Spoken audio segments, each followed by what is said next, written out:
Hello everyone! Today I'm going to talk about villager happiness. Note that this video will contain spoilers, so if you wish to explore the world of Aska on your own, now is the time to turn off this video. Still here? Good, let's proceed. We have built our little settlement, the villagers have enough food, they are getting armor, life is great. Now I'm gonna go and check out my settlements tab. What? Where's the happiness low? If their happiness reaches 0, they will pack their bags and sail away into the sunset, never to return again. Villagers normally have 50 happiness when they arrive. Should their happiness start decreasing while being on 50 happiness, the number will become red. All the numbers below 50 are red by default. Let's take a look what is making them so unhappy. Let's open a villager's UI. Okay, Anders is feeling unsafe. Let's take a look at someone else. Nora is also feeling unsafe. Ella is feeling unsafe. And Toke is only unhappy with his schedule. These brats. I guess it's time to deal with this sooner than later. We are going to talk about the 7 ways we can boost their happiness. I'm going to divide them into long-term solutions and spot bandages. The first solution is to increase the defense points. As we saw, one major thing they complained about was feeling unsafe.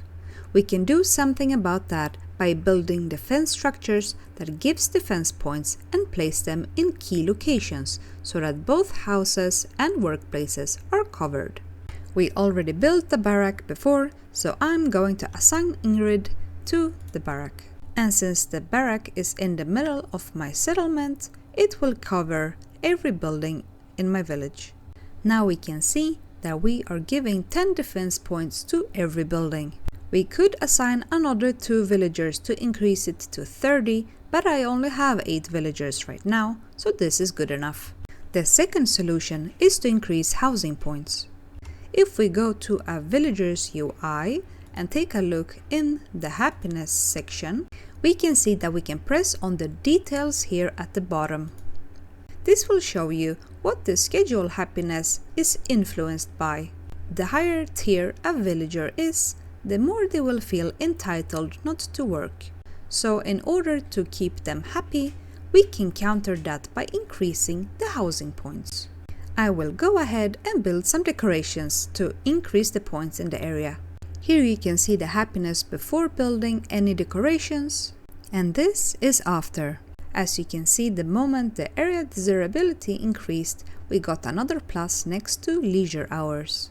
The third solution is the food tiers. As I mentioned in my cooking hut video, the villagers will grow in tiers as they gain skill levels, and with that they also want higher tier food. The way happiness with food works is that if a villager does not get their tier food for 2 days, they will get unhappy. And that will cap their happiness to 80 out of 100. In the settlement tab, you will also see how many villagers are currently unhappy with the food they have been getting lately. It's pretty basic. A tier 1 villager wants their tier 1 food from the barbecue. Tier 2 villagers want their tier 2 food that we get from the cooking hut, and so on. When their tier food is not around, they will grab the highest tier available. We need to mention something very important with tier 1 villagers. Just like the other tiers, Tier 1 villagers will go for Tier 1 cooked food first. But if there is no Tier 1 cooked food available, they are going for the raw food, since that is also considered Tier 1. And since raw food restores almost no hunger, your villagers will eat a lot of it, and that will definitely kill your food production, as you will have no resources to make higher tier food either after a while. Now after the villagers have ravaged all the raw food available, they are going to try to go for tier 4 food.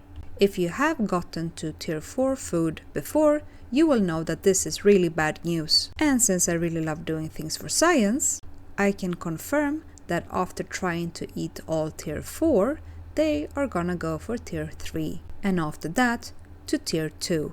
The community of the Aska Discord have left a lot of feedback about this, how the actual order should be from tier 1 to 4 and then raw food as a last resort.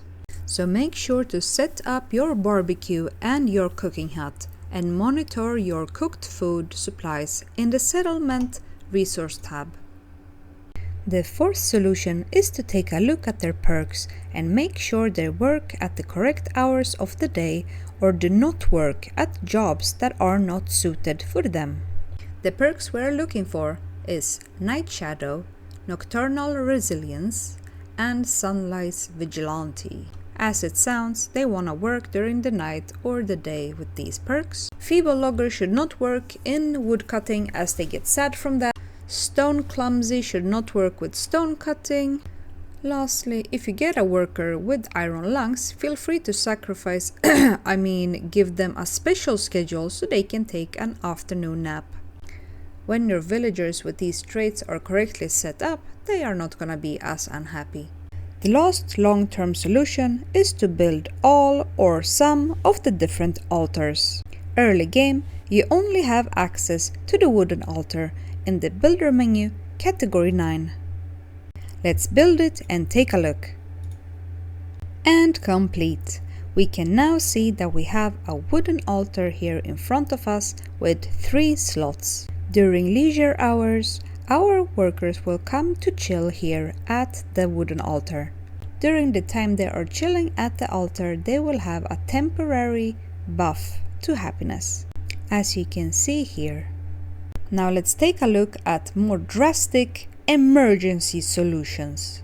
First we have the bonk bonk solution. Our villagers are Vikings, so naturally they want to be strong and fight monsters. If we assign them to a barrack, they will get an instant 3+ buff to happiness.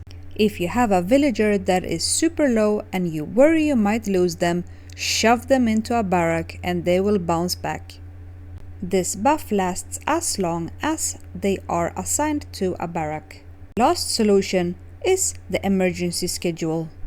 If everything else fails and you don't want to lose a great villager, you can go into their schedule and change out all work hours to leisure and sleep hours. This will make them not work, but thanks to this, they will get extra happiness in leisure and sleep and no negative happiness from work hours. I don't recommend this lightly, but it is a solution nevertheless. Now I have assigned the correct schedules to everyone. We have Anders on emergency since he has the lowest happiness. Ella has been put on a night schedule. Nora has been set to her iron napper schedule. And the rest are left on the day schedule. Thanks to the filter on top, you can check how your happiness is looking every now and then. This concludes my deep dive into villager happiness. Thank you for watching.